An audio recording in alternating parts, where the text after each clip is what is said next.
Hey everybody, I'm Matt Hill. I'm here in Oklahoma City at the OEPA quarterly conversation. That's the Oklahoma Energy Producers Alliance. And fortunately, the conversation today was with one of our corporation commissioners. Introduce yourself.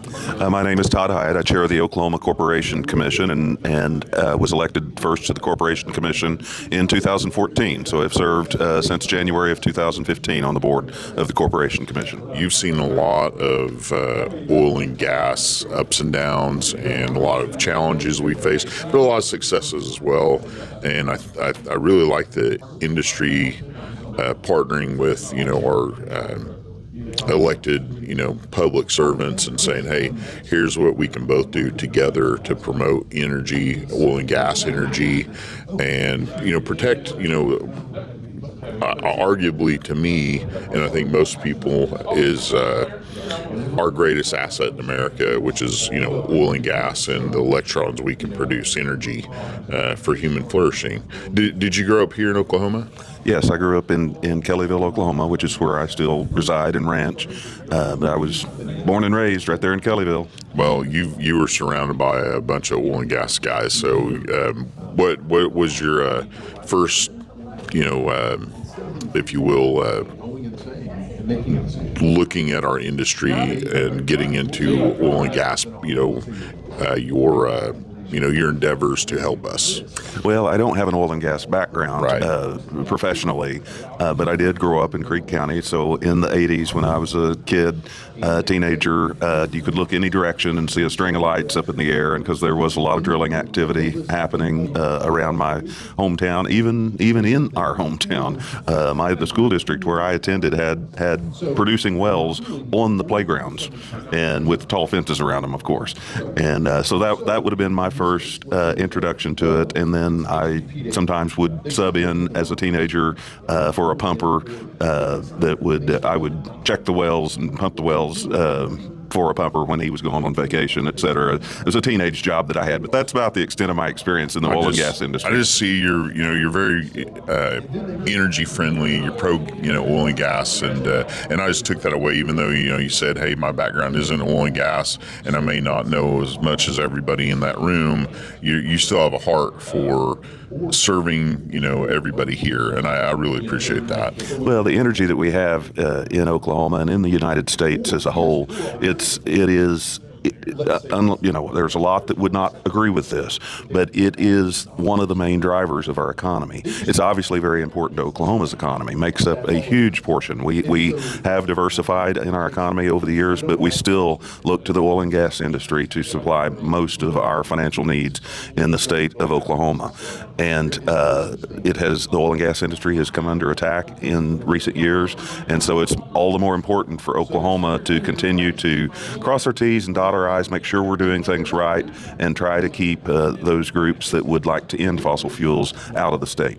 Well, the Corporation Commission, if you're not aware, the oil and gas division, that's our regulatory body here in Oklahoma. What challenges do you see right now that oil and gas producers and service companies are facing that we could all come to you and help you with? Yes. Well, I think, as I've been on the commission for, I guess, 9 years now, I've seen several ups and downs in the market. Fortunately, right now we're in an up market in the oil industry. The gas industry is not so great for the producers, but we try to look at that. We try to understand the market, and we factor that into our decision making at the commission, because we know when the market is down, the industry is trying to keep the lights on and keep the pump jacks pumping, and so we recognize and respect that. But yet, we want to hold everyone accountable. That's part of our job, is to prevent pollution. And you don't have very many bad actors, but you have a few, and so we have to crack down on those. But we are very cognizant of the up and down markets. It seems like a really open door. Everybody has access to come and speak to you guys about anything that affects them, and see if you could work with anyone to make a better product. As you said earlier, you've got money coming in to get better systems in place for all that to be more efficient. Yeah, we can't do our job without hearing from the industry and understanding what the rules and regulations that we put in place, what's the practicality of those when you actually put them into place in an operation. And we would not know that without conversations with the industry. And so, we have lines that we can't cross, things that we have to assure in terms of making sure the water is clean and the soil's not polluted, et cetera.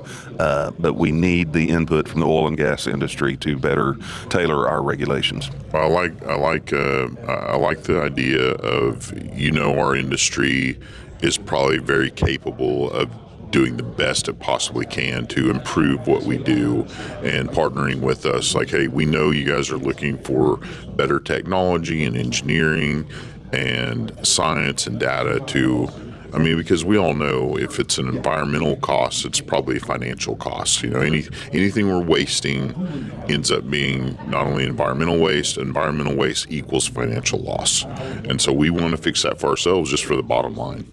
Correct, and I've found that with most oil and gas producers. As I said, you're always going to have a few bad actors, but most of the oil and gas industry, they want to do things right because they don't want the federal government breathing down their neck. They don't want environmental groups breathing down their neck, and so they want to do things right. Probably the best example of that, and probably one of the greatest challenges that I've seen on my time in the commission, was when we had the seismicity issues with the injection wells. The science was not complete when that first started.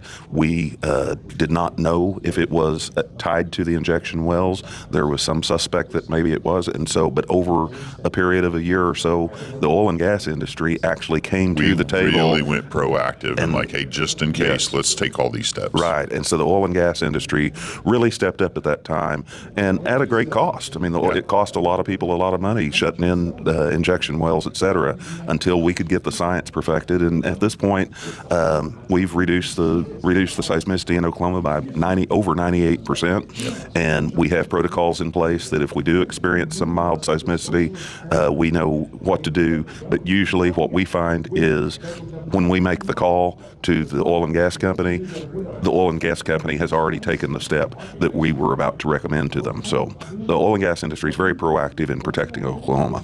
I agree, and making it thrive with our energy. What's the best way for people to get in touch with their commissioners if you're on oil and gas?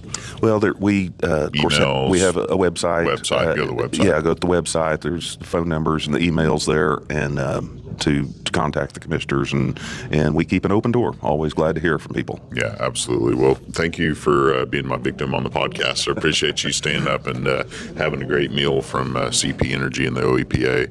We'll see you next time, everybody. Take care. God bless. Thank you very much. Bye.